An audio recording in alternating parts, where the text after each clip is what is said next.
La pandemia ha tenido consecuencias en la operación del sistema de transporte de Medellín y los cambios son importantes. Por ejemplo, la afluencia ha disminuido y en consecuencia el recaudo cayó.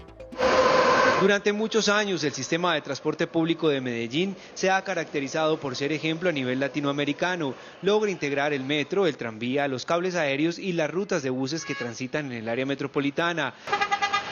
Para abril de 2020, momento de grandes restricciones ocasionadas por la pandemia, el sistema metro presentó una reducción del 87% en la afluencia diaria de pasajeros. La afluencia promedio antes de pandemia en toda la red metro era de 1.250.000 viajeros diarios, 1.250.000 viajes al día movilizábamos.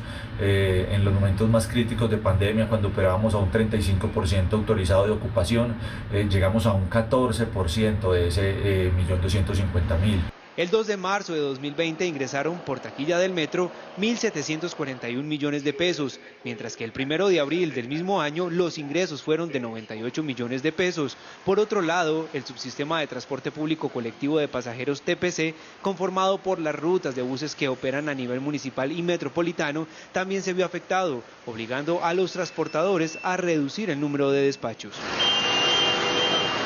Las empresas han tenido que disminuir el número de despachos, precisamente acomodándose a la demanda y a las posibilidades que el gobierno nacional obviamente ha implementado en el sentido de cuántos es el aforo máximo de pasajeros que deben estar transportando. En promedio, 26.230 viajes de buses eran realizados diariamente en la ciudad. Durante la pandemia, ese promedio disminuyó a 16.010 trayectos al día. El sistema de transportes de la ciudad se ha visto gravemente afectado a causa de la pandemia. No obstante, hasta el momento el sistema continúa reforzando sus operaciones ante los cambios de las dinámicas sociales a causa del COVID-19. Quiero invitarlos a que a continuación veamos algunos datos a propósito del sistema de transporte de Medellín y las variaciones que tuvo a propósito también de la pandemia. Resulta que en abril de 2020 el recaudo del metro de Medellín bajó en 94,3%. Sucede que antes de la pandemia, en un día, 904.150 pasajeros se movilizaban en los buses colectivos de la ciudad. Y con la llegada del COVID-19, esta cifra bajó a 377.876 pasajeros. Patricia. Estamos conectados con la gente, además de las cifras y los análisis, queremos saber qué piensan los paisas precisamente del funcionamiento del metro y cuáles son las situaciones que viven día a día. Daniel Cañas, nuestro compañero, está allí en Medellín, en el metro de Medellín. Buenas noches. Cordial saludo para todos ustedes en Bogotá y para los televidentes. Hoy estamos en una de las estaciones del Sistema Integrado Metro de la ciudad de Medellín. ¿Pero por qué? Porque hoy todo el equipo periodístico de RTVC Noticias de Medellín hizo un cubrimiento especial por los diferentes medios de transporte que utilizan los antioqueños aquí en la capital paisa, para saber cuál es la opinión de cada uno de ellos sobre la contingencia que se está viviendo en este momento y el uso de esos medios de transporte y qué opinan también sobre su sistema. Esto fue lo que nos encontramos. Este es el sonido que le indica a los usuarios del metro de Medellín que las puertas están por cerrar, dejando dentro de los vagones un sinfín de historias, como la de Pablo Gaviria, quien diariamente va de norte a sur vendiendo escobas y traperos. El sistema le permite cumplir con sus tareas de una forma más ágil y con menos esfuerzos. El tiempo se ahorra mucho, las distancias son más cortas por el sistema de transporte. Para Pablo y para otros usuarios, movilizarse en el metro representa un ahorro económico.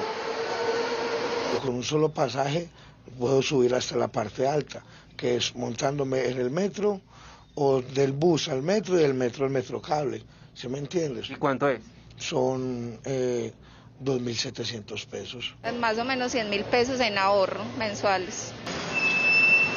Sin embargo, hay quienes prefieren usar los buses públicos, lo que quiere decir que los paisas tienen diferentes alternativas para viajar por la ciudad. Me rinde más en el bus que en el metro. ¿Y cuánto gasta usted normalmente en el bus?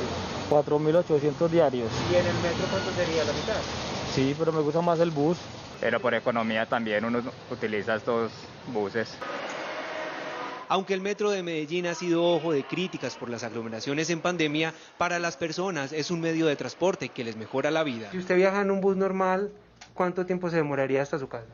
Por ahí 1 hora y media. ¿Y en el sistema metro? 40 minutos. Y a pesar que nos estamos arriesgando, el metro es una bendición. Gracias a tu autocuidado y corresponsabilidad, el gobierno nacional aumentó a 70% la capacidad de ocupación en la red metro. Pese a la situación, las directivas del metro afirman que transportarse en él no representa un riesgo de contagio. Hacemos pruebas PCR con unos filtros de aire que tamizan el aire y con el fin de identificar cualquier tipo de partícula que esté en el aire que pueda generar contagio. Para las personas del área metropolitana y del Valle de Aburrá, las alternativas de transporte público se ajustan según sus necesidades, en costos y tiempos de recorridos. Así la pandemia haya afectado su movilidad.